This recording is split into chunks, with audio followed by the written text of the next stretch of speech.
Hi, my name is Joel Solomon. I'm a prosperity coach, and my mission is to help at least 100,000 people become financially free.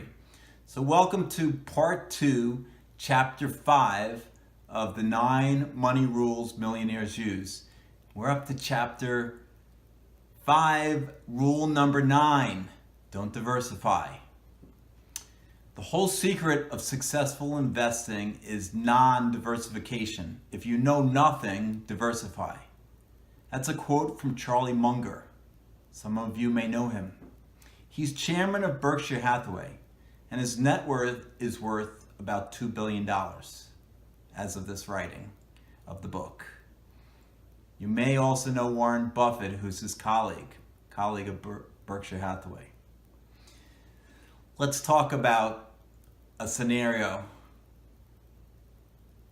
You want me to put all my money into what company? What? A company named after a rainforest in South America? What? What does it do?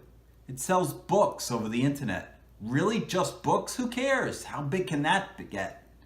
Well, there are over 3 billion books that are read every year. Imagine if they get even a 10% share. Okay. But how much is that up over the last year? I know internet stocks have done really well. True. It's up almost 10 times in the last year. But it really does have a great business model. 10 times, really? And you think it has more upside? Call me when you have something real to discuss. This is a fictitious conversation that an investor had with his broker in January 1999. What was the company, you might ask? It was Amazon, of course. And for those who invested $10,000 that day in 1999 at $10, they would have over $1.9 million as of September 2018. $1.9 million. $1,915,000. That's an annualized return of 30%. Remember, this was less than a year before internet stocks collapsed in general. And remember, Amazon had peaked at $75 in March 2000, dropped as low as $8.50 in 2001. So you could bought it even cheaper than the $10. Would it have paid to diversify into the whole NASDAQ index in mid-2001 instead of buying Amazon at the $8.50 and generating an even higher 35% per annum? No. Instead of multiplying your money by 190 times, you would have multiplied your money by 6. You would have $60,000, not $1,915,000.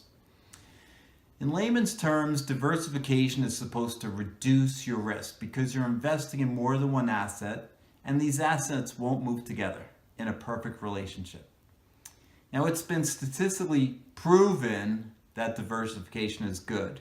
Harry Markowitz, in a 1952 essay, established modern portfolio theory that says that an asset's risk and return should not be assessed by itself, but how it contributes to the overall portfolio risk and return.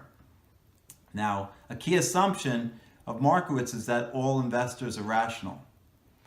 I'm pretty sure that's not true, but that's an inherent assumption in his theory. So, what do you think? Why do people diversify? Because they've been taught that it's good.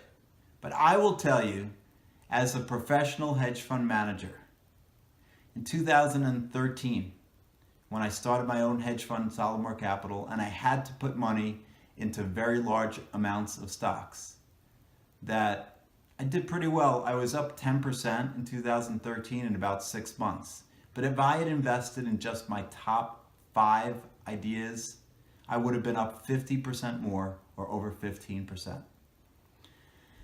And I will tell you that in almost every year that I was a professional investor, if I had invested only in a very small number of stocks, I would have made a lot more money. Peter Lynch calls it diversification. Adding more and more businesses to a company or more and more stocks to your portfolio that don't have the best returns. So why not concentrate, not diversify?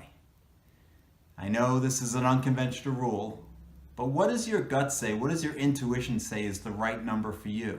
People have asked me, well, if you don't say to me, don't diversify, well, how many stocks should it be? Should it be one?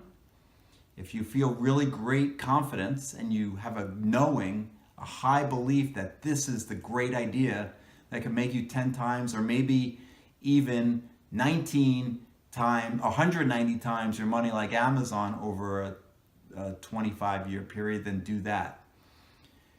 But it could be 3, it could be 5, whatever, or even a little bit more. But I wouldn't suggest 90. That's when you have a mutual fund. So I would say put it in a small number. It may not be stocks, it could be bonds, it could be real estate, but don't diversify. Thanks for watching. I believe in you.